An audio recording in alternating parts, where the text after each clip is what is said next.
Let's go. What's going on, everyone? Welcome back to Real Reds Talk, your authentic football fan channel made in Manchester. We have got a small 5 to 10 minute preview on a breakdown of Amadou Onana versus Manuel Ugarte, the midfield comparison that you have all been craving. Everyone's talking about it online, and we want to dive into that in terms of what player would potentially be a better fit for Manchester United, what would be better price-wise, and how, who's currently favourite to sign for United as well. Also, we've had David Ornstein drop an absolute bombshell about Matthias de Ligt at Bayern Munich. Obviously, another former player who Erik ten Hag is working with before.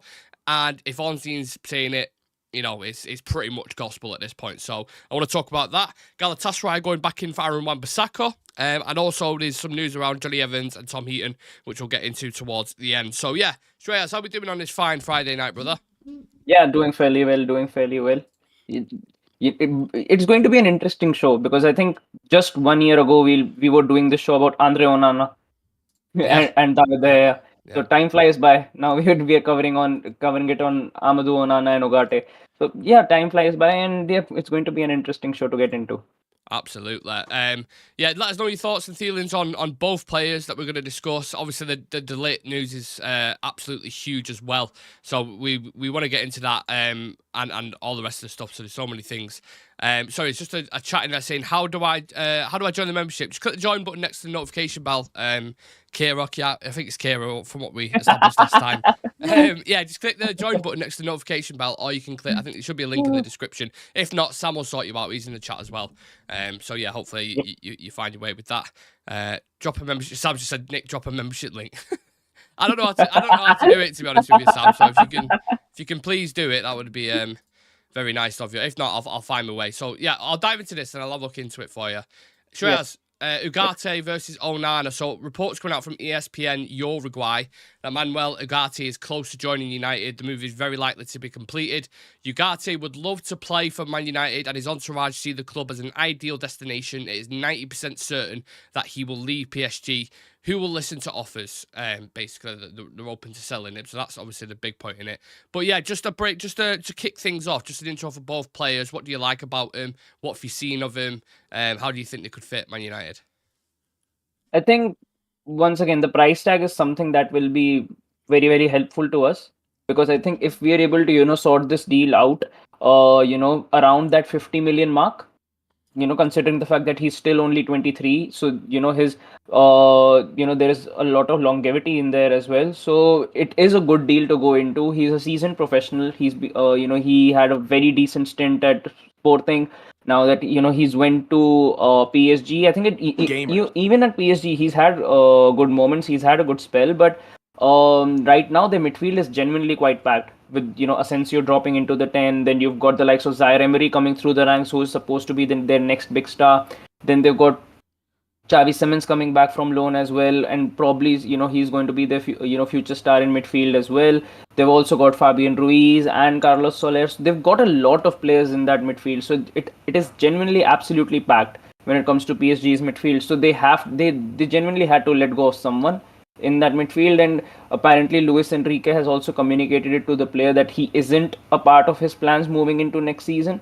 So considering every single aspect of this, I think he will definitely be leaving this summer. He will be moving on from PSG, and if United can actually get a deal done around that 50 million mark, I think it really works in our favor, because once again our budget is quite tight. We can't really be making signings around that 70 million or 80 million mark and expect to actually fill a lot of gaps in our system. And I think with the way he's able to maintain his presence in the midfield, he doesn't really go invisible in games. His presence can be felt throughout the 90 minutes. He's got a good engine can maintain the same intensity for the entire 90 minutes. And once again, like we mentioned about João Neves, he is also quite a hybrid sort of a player, more defensive minded, but can play as a 6, can play as an 8. Is very good when it comes to progressing the ball and take the ball off from the back four and spread the ball around. So he can do a very good job when it comes to distributing the ball around. And having someone as physical as Ugarte alongside Kobe Mino, I think might form a very decent partnership in the double pivot. I think both of them could be very interesting. Now, people seem to be leaning more towards Onana because of his physical stature. But actually, I think with Ugarte, what you're going to get is someone who's tenacious, a ball winner, who's just on you consistently, and just will never ever let up. And that, alongside Manu, would be good. The one thing I would maybe pose towards it, and again, I don't know how tall Ugarte is. He's like 6 foot, something along the lines of that. Something like that. Yeah. So when you look at the midfield, Shreyas, is that enough physicality in there for you with Bruno, Kobe, and Ugarte for the Prem? I think when it comes to the Prem, I think Ugarte is around that 6'1", 6'2" mark. Yeah. And I think when it comes to physicality wise and imposing physicality, I think it will still work out quite well, because I've seen him feature in the Copa America on quite a lot of occasions in the Uruguayan shirt. And even their midfield, coming up against the big teams as well, their midfield isn't quite a midfield where you would say, you've got tall figures in there. Probably Fede Valverde and Ugarte are the tallest figures in that midfield. And I think it can still function quite well, especially alongside someone like Menu, because I think after a point, I do get what you mean when it comes to the physical stature, but with the way Kobe plays and with the way this guy plays as well, it does diminish a lot of those problems when it comes to playing in the Premier League, because you've got someone who is, very good at making ball recoveries, who's very good at taking the pressure of the back four and progressing the ball forward. Then you've got someone like Menu who is very, very calm on the ball, knows where to pick the right pass, and when it comes to it, can actually drive the ball forward quite well. And then you've got Bruno, who basically runs around for the entire 90 minutes. So work rate wise, I think this midfield can work quite well. And if they are able to, form the right partnership when it comes to pressing off the ball, I think physical stature won't really matter as much. Interesting. I do see that's the one kind of thing with Onana, and again, I know everyone's saying they feel like he's a better player, and that's the reason why PSG are going in for him. But the one thing about Onana as well is his threat. So in our box, a bit of physicality, a bit of height, and then offensively as well.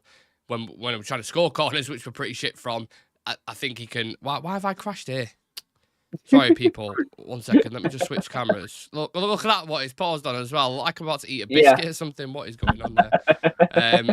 Let me switch it up. But yeah, what do you think about that? Is that still not concern you? The corner situation and direct threats and that kind of stuff? I think when it comes to corners, especially with United, we'll always be scared no matter what happens, because offset pieces and off corners, and even when we take corners or we take set pieces, United are always going to be someone, that sort of a team. We just haven't been really doing our job when it comes to defending set pieces, and we've seen it season in and season out since Oli was in charge.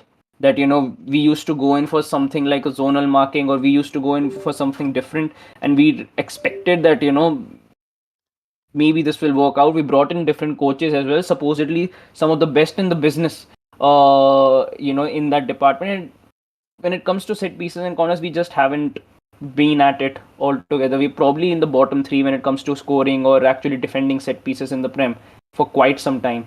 So apart from that, I think when it comes to physical figures, when it comes to taking corners, we've still got Højlund can actually be quite a threat when it comes to being around the box and actually going for a header. You still got the likes of Maguire still around at the club, McTominay is still around the club, and apart from that as well, I just don't think that when it comes to scoring of set pieces or corners, we are actually a sort of a team that can bank on it. Like there are certain teams that you're trailing 1-0 and you're getting corner after corner after corner, and you just know that they're going to score.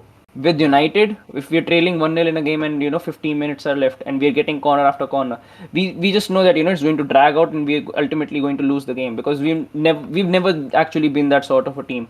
Yeah. Price wise, what do you think we're looking at here? Onana, I mean, Everton bought him, I believe, for around 50 million anyway. Yeah. So then you're looking at what they're going to want north of that, another Branthwaite kind of deal. It's going to, realistically, you're not going to get both off him, are you? Being, the PSR situation with Everton at the minute means they don't have to sell as much as they thought they did. So the Branthwaite deal, they're not forced to sell. And then likewise, they're probably more open to selling Onana. But if PSG come in, I imagine he'll probably go and play there, from Belgium, got that kind of French affiliate. I see that being more likely. So price-wise, what do you see for both, in your opinion?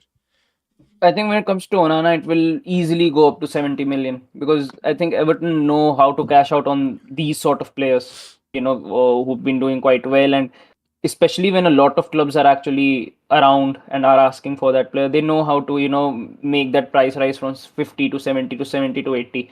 So I think easily, and especially if PSG are around and, with the way things are looking right now with Everton, I think they can easily generate up to 70-75 million for Onana. Okay, interesting. Yeah. Yeah, especially if they start pushing competition, and he's been all right in the Yeah. Euros for Belgium. To be fair, it's not been shocking, but Belgium, I think, as a team in general, have been pretty average. Yeah. When on the flip side of things, you look at Uruguay, how they're doing in the Yeah. Copa Yeah. America. I think they've been doing Yeah. really well, haven't they? They've beat some Yeah. big teams. So yeah, Ugarte. And there was a thing with Messi. Did you see that? Brian's put it in the Yeah. chat. Yeah. Calling him a Yeah. cocksucker. And it's just Yeah. like, yeah, you got a shit house in the team. Absolutely, you need a bit of grit, a bit of just a bit of shittery. I think in the midfield, I'd be happy with that. Should that be the only signing though, or should there be more in midfield? I think there should be one more. I think there should be one more because I'm What sure type? Christian Eriksen. I think we need a pure 8 in that Okay. midfield. I think when it comes to the 10, we're still quite sorted. When it comes to playing as that hybrid 6, we're still quite sorted. When it comes to playing as that, pure 8, someone who can just come on and be that steady figure in the midfield, I think that is an area where we are genuinely quite lacking. Yeah. And when you look at the options that we've got right now, Mount is a big question mark. I think Mount is genuinely going to become an issue next season if Ten Hag isn't really able to make use of him, because we spent a lot on him and he's not been brought in as a figure who's supposed to be making 10 or 15 appearances a season. He's supposed to be someone who's playing week in and week out in that midfield. But where's he So gonna play, Shreyas, if Bruno he was starts and Kobe when starts? when he was brought in, he was supposed to be that 8 that Eriksen was, That's what I mean. the job he And was doing. But I think me and you yeah, both now, we wouldn't start Mount over Kobe, would we? no, not at all, because I hope it works out for him with Mason Mount.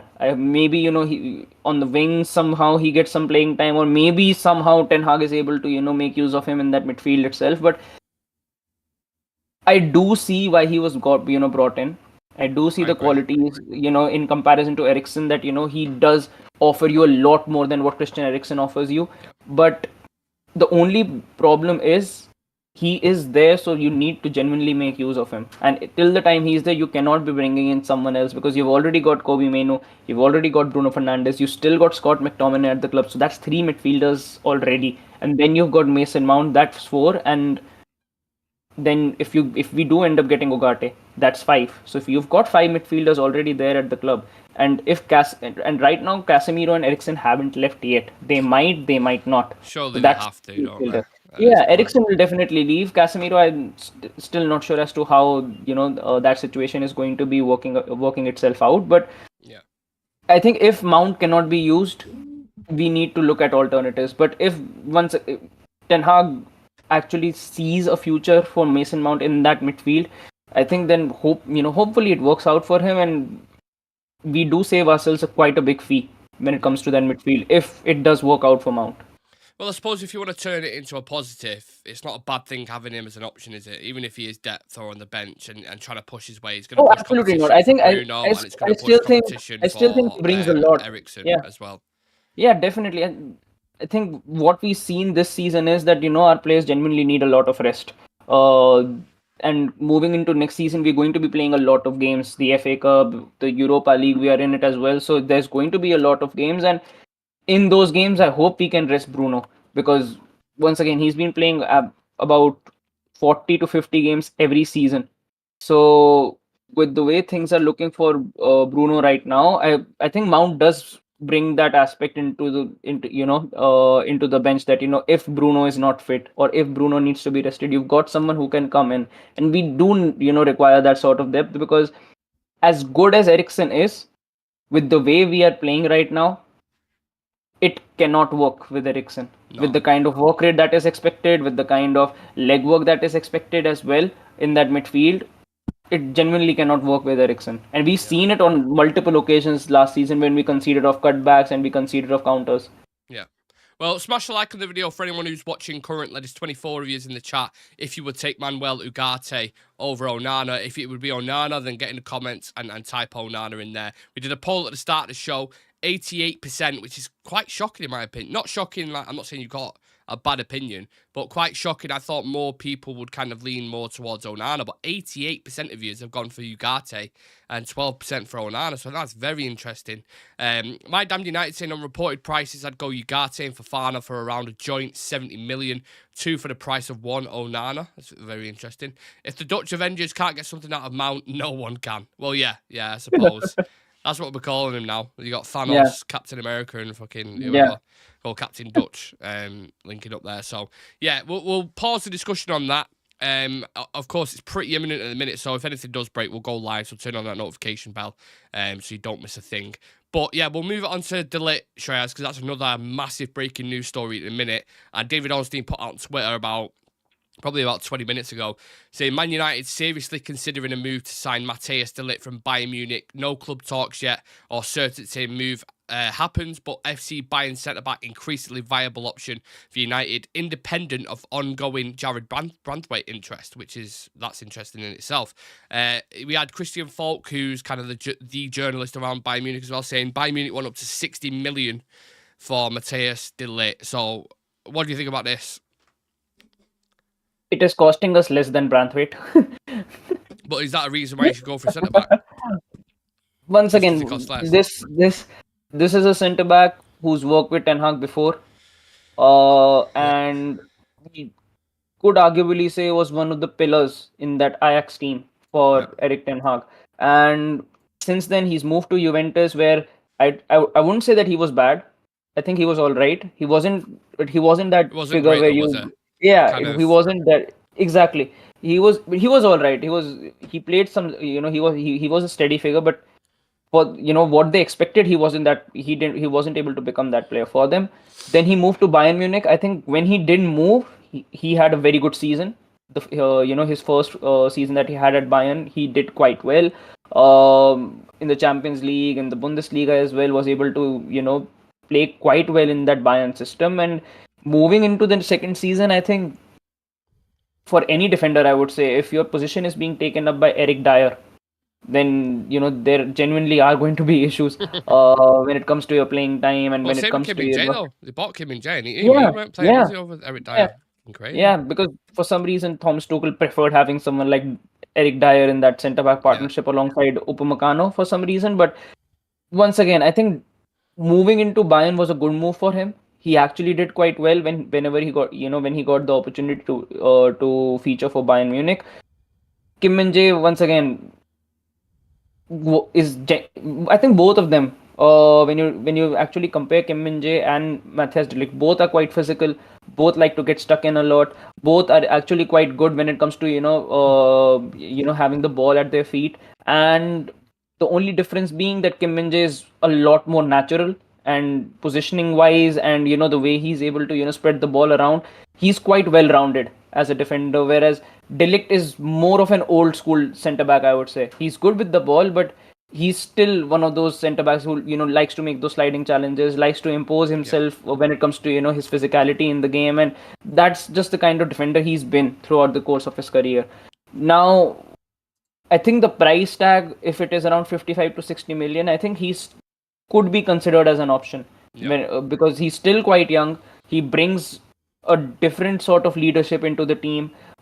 He's worked quite closely with Ten Hag, and one thing that I have seen, in Ten Hag's tenure at United is when it comes to these sort of positions, especially when you look at centre back, when you look at wingers, he likes to go for people who he has worked before with. That's the reason we got Lisandro Martinez in the first place. That's the reason we got Anthony in the first place.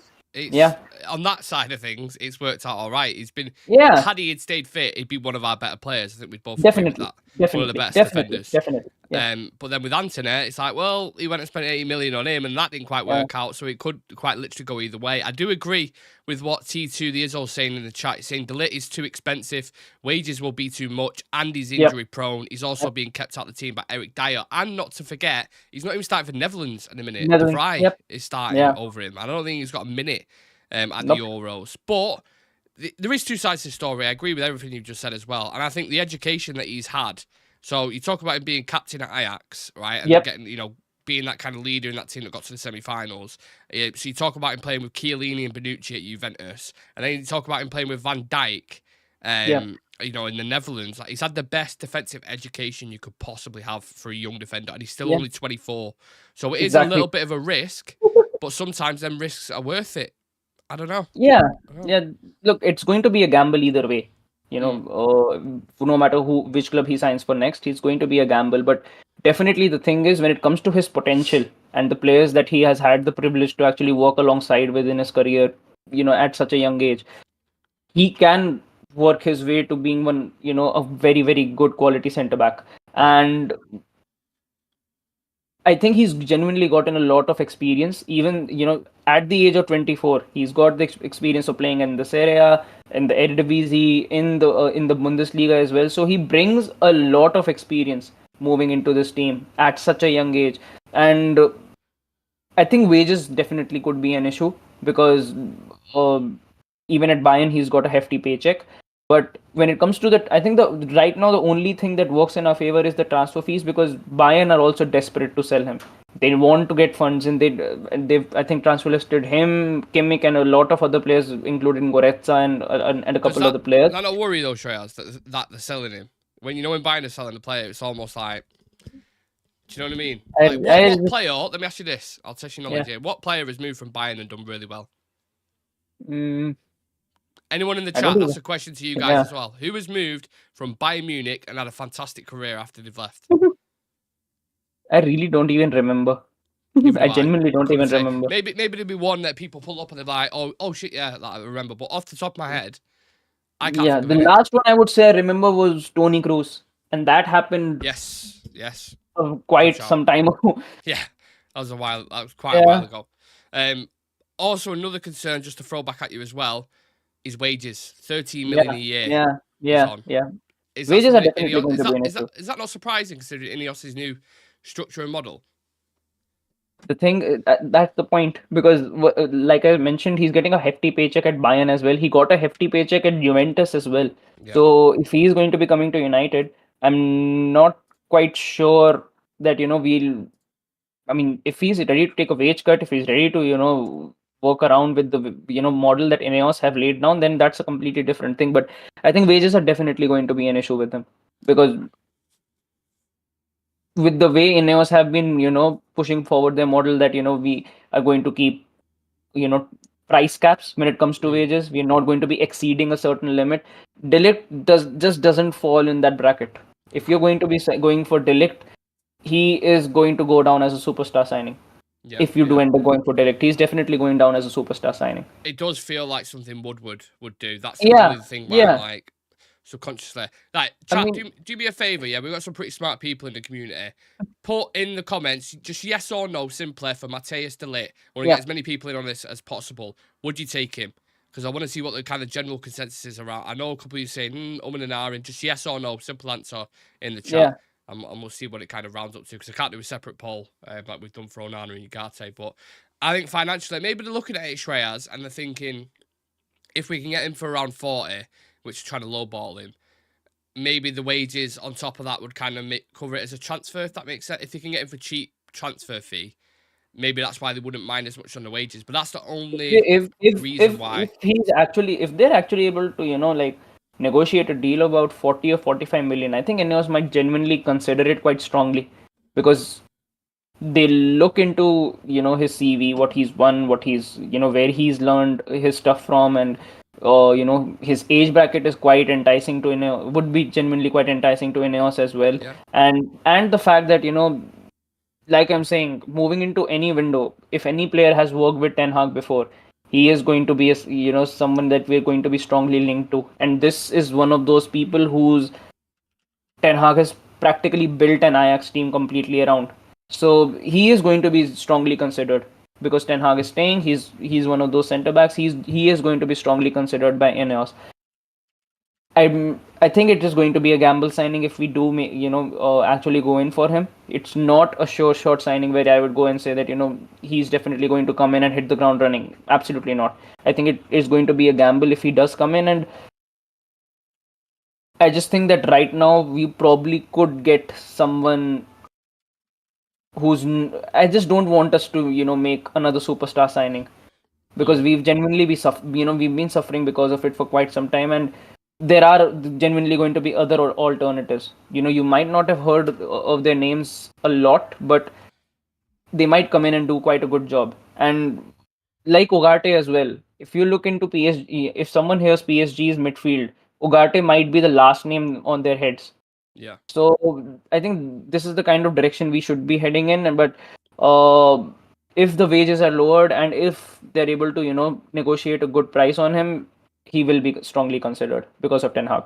What I think's interesting is Ornstein didn't say it's either Ligt or Branthwaite. He's saying you could potentially get both. But I think either one would fit nicely alongside Lissandro. You talk about partnerships. Yeah. I think they could. You look at the physicality, how good they are aerially, the kind of leadership alongside Lissandro. I think it could work. So yeah, we'll see what happens again with that one. But I asked you to comment. No, with like capitals. No. Tim says why, so he's just curious why. Lucky Singh saying no. T2, Bayern don't sell good players. My damned United, £260,000 a week wages. That is heavy. Maybe he's willing to take a cut on that if he gets an opportunity at United. I'm not sure. T2 just terminated the poll decision made. Wages, Sam saying wages lowered and price. Yes, that surprises me. I don't think Sam would go for that. I can't see Ineos making big money gambles this season. If the plan is to challenge in 2 or 3 years, this will be a very safe summer. We're buying players for a stupid amount. Big up, says Manlu Tata. Kira says 50-50, so she's on the fence with this one as well with Matthias de Ligt. So a lot of people unsure about that, and I think they have absolutely every single reason. Yeah, the concerns are very valid, like we've just touched on. But yeah, if anything breaks on that, again, it is a story that's heating up at the minute. We'll go live. I'll be right here, so I can go live again at some point if it does. We'll move on to Aaron Wan-Bissaka Shreyas, because Galatasaray are going back in for him again. And according to a couple of journalists in Turkey, they've made a €15 million offer for Aaron Wan-Bissaka and are now waiting for Manchester United's response. Is that still too low, €15 million? I think it is quite low because it's not that Wan-Bissaka even had a poor season. I think he had a relatively good season. Played in at left back, played as a right back, and did quite well in the later stages of the of last season. And I think we should be getting at least around 20-25 for Aaron Wan-Bissaka. Yeah. And I think Even 15 with 1 is year genuinely left quite low on his deal? Yeah, surely. I think 20-25 is still quite a fair price for a player like him because it's not that, he's moving into his late 30s or he's moving into his early 30s and he's leaving. He's still, got a good age profile on him. And it's not that that he's on the decline either. He's actually, been quite well, done quite well for United in the late stages of the tournament. And I Not think, super old either, is it? yeah, exactly. And I just think Galatasaray are trying to, just get a bargain deal. Yeah. And I just don't think that genuinely speaking, I don't think we are even in a position where we, by all means, even have to sell Aaron Wan-Bissaka. Like, if the offers are going to be coming in around, that 20 million mark or 15 million mark, it's better to just keep him for But another then season. he could go on a free, though, if that's the only thing at the end of next season, don't forget. So that's what they're maybe weighing up, saying, but then you have to buy a replacement anyway. If he goes. Exactly. So I don't know. and I just don't see where if he does end up going, for example, he goes for 12 million. Will we be able to sign a backup for 12 million? No, definitely not. I mean, Yeah. I don't know what kind of right back at that quality. I mean, we got Malacia for 13, and then look what happened with Malacia. So, yeah, I don't know. Yeah, Still no news on him. Especially with an individual kind of quality that Wan-Bissaka has. Like, he's not good at some other things, but he's one of the best in the world at 1v1 and, defensive side of it. So, in that sense, it's probably worth more keeping hold of him than it is. But then he goes on a free, and then you're going to have to spend big money on a right back. but maybe they'll have the funds for that next summer. Who knows? Yeah, because once again, we still don't know what the next summer window is going to look like. Maybe we go into next summer window. What we might still be in a situation where Ten Hag isn't the manager moving into the next summer window. It might genuinely happen, Yeah. and and honestly, I think with the finances as well, we really don't know what situation we would be in, what kind of tournaments would we be in, moving into this season itself, what sort of areas we are able to fill in this team and what not. And with the kind of budget that we've got, I don't know where we'll be able to get another right back in who once again is quite seasoned in a United shirt, has been playing for us for quite some time, and actually knows how to play in this Ten Hag system. And as a backup, I think he can do a good job. I think moving into next season, Dallo will be the absolute first choice starter for us at right back. But in said games, I think he can do a good job for us in a cup game, in a league game, or moving into the Europa League as well. I think Wan-Bissaka can still do a job for us. Yeah, I agree. I'm not as like pushy with Wan-Bissaka leaving. I'm okay for him to stay, but you are going to have to invest a significant amount the summer after when he leaves. I think depending on what you want to do with that kind of situation. Do you want to keep Dallo as your primary right back, and then maybe you don't have to spend as much? You can go get a young kid who's maybe a bit of a star for 15-20 mil and put him alongside Dallo, because it's obvious he's the first choice. Dallo was the only one who was available basically in that back line last season, so he's an important player for Ten Hag, I think, and I don't think they're going to be replacing him anytime soon. So yeah, certainly an interesting one, and another one that's going to be up for debate for the next until the transfer window's over effectively. Now the last one, we're saving the best saucy news till last, Shreyas. Johnny Evans and Tom Heaton, new deal. Yeah, I mean, we won't spend too long on this. Evans, would you give him has he earned a new deal after what he did last season, you think? I think yes. I think he deserves. I think he deserves Johnny, another. if you want. Don't worry about it. Yeah. Make another 25-30 appearances for us. Yeah, why not? Right, you're probably going to need it. Yeah. Nothing, if Sandro can't stay fit again, he could actually end up playing more games than what we anticipate. I hope not. If we get Branthwaite and Ligt in, then you won't even have to worry about him, hopefully. But I think, all things considered, all jokes aside, he actually did pretty good for what we got. For what we got. Yeah. I remember a couple of performances when, like, Anfield, him and Varane, pure in-box defending, he was phenomenal, fantastic, didn't miss a step. Yeah. So, yeah, if you want to do that... I still remember his assist for Bruno against Burnley where he made that pass. The left foot. Yeah. Unbelievable, Jeff. Unbelievable. Yeah. Did he score a goal for us last season? No. He got an assist, not a goal. I thought he scored a header. Did he not? No, not yet. Well, maybe he's just waiting for that, and that'll be his sponsor. Yeah. On Tom Heaton, seems like a decent lad. Just wants to he's a third choice goalkeeper. I think he's gone to the Euros, actually. He's with England currently at the minute. What? Yeah. No, not like as a goalkeeper. He'll probably try to say that to like his mates, saying, "Oh, I'm going to the Euros," and then won't tell him about the second part. He'll just say, "Oh, you're going with England," and he'll be like, "Yeah, as a coach." And like, "What?" And just as a coach. And they're like, "Okay." Yeah, I think he's gone over just doing a bit of goalkeeper coaching and training and stuff. So, yeah, seems like a top lad. Nothing much more to say on it, is there? Really? Yeah, just keep him, because we don't want to be in a situation like we were, last year. We sold Henderson, and the moment we sold Henderson, 30 minutes after that, the news comes, Heaton is injured, we need to go in for another goalkeeper. Mm-hmm. Yeah, I agree. And he actually doesn't do too bad either when he actually comes into the team. I don't think pre-season he looked pretty good on the ball. Yeah. I thought, okay, I might end up starting here. But yeah, I'm interested to see how Onana gets on as well. My Dad United saying 12 mil gives us 2 mil profit on what is left amortised on the books. Could get 20 mil from a Prem club though. He's on 90k per week. So got to take that into consideration. Absolutely. Hit that like button, folks. Where's Steph and Richard when you need them? I know they're usually the kind of cheerleaders in the nicest way possible. So maybe you have to fill in today, my damned. Appreciate it, brother.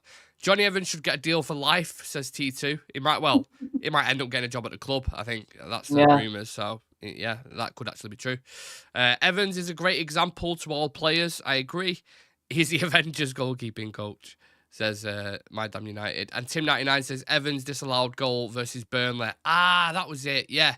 I knew he scored one. But he was offside because of Højlund, I think, right? I think Højlund was in the way. Or either, yeah, I remember that now. Memory serves right. Memory serves right. If there's anything you guys want to discuss before in these kind of last 5 minutes of the show, get any questions in, any topics, any transfers, anything at all. Nothing is off the cards Friday night, so get any questions in. Shreyas, if there's anything else you want to talk about or mention? Yeah, I mean, I just hope that we are able to sign someone soon enough, because other clubs have started to make moves. Other clubs have started to Yeah. lay down their projects, and right now we're not even sure as to which direction we are going to be heading in this transfer window itself. I mean, we are getting linked to players, but getting linked is not the end point. Yeah. We still, I think, deals still need to progress, and in that aspect I think Ineos right now need to actually speed things up a bit, because I really don't want us to be in a situation where preseason starts and that's when we actually start doing business. I want us to actually make a big chunk of our signings done before preseason starts, so that they can come in, they can reintegrate, they can integrate with this team, and by the time the season actually kicks in, they can actually be well equipped, and actually know what to do and what not to do, because it's been going for quite some time that we make the new signings. It takes them 3 to 4 months just to integrate with the squad and adapt to the with the pace and intensity of the Premier League, and then it just becomes a situation where we have to go and say that hopefully it works out for them in the second season. So I want us to make sure that we do make a majority of our signings before preseason actually starts. Yeah, we was all saying on this channel, weren't we? Was excited to get into this summer to see what Ineos are going to do and blah, blah. And now we're sat here nearly in July and we're like, oh, no, deals still haven't moved on. We're talking. I mean, Romano's just put something out about Xerxes saying United have been informed about a 40 million release clause with Xerxes valid until mid-August. United are discussing Xerxes internally after talks with agents over salary and cost of the deal.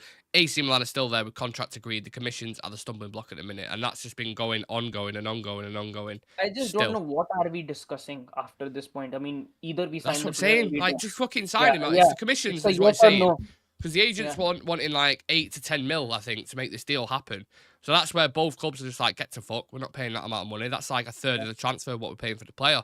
So I don't know. And I just think if his release clause is 34 anyway, it's not the worst thing in the world. Maybe getting down to 5 mil, 6 mil, and then the full transfer becomes like £40 million. Then you're talking about. I mean, Just get if it we done. genuinely want to sign the player, just get it over Yeah, with. yeah. Because We need a we second don't striker. want. He's very talented. He's Yeah. a technician. He's a different profile. Fits perfectly. I would, to be honest. Right, let's read out some questions. Who's going to be United's first signing? Who do you think, Shreyas? First signing. Yeah.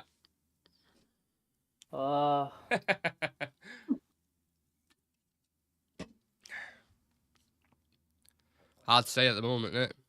Johnny Evans contract extension. Yeah, there you go. That's the realistic one. I'll go Ugarte, I think. I think it will be Xerxes, the first Yeah, one. one of them two. Yeah. I think the Branthwaite thing is going to drag on, to be honest. I think it'll be a while. I think it genuinely might go on to being a situation where we don't get Branthwaite with the way it's looking right now. I think so, yeah. If they Everton being very stubborn at the minute. Here's a question for you. Are you ready for this one, Shreyas? Yep. Do you think a boy will ever be born that swims faster than a shark? I mean, how fast? Let me get the kilometers per hour. How fast does a shark swim? How fast can a shark swim in water? 35 miles an hour. I don't think so. 35 miles. It's saying that. How fast can Michael Phelps swim?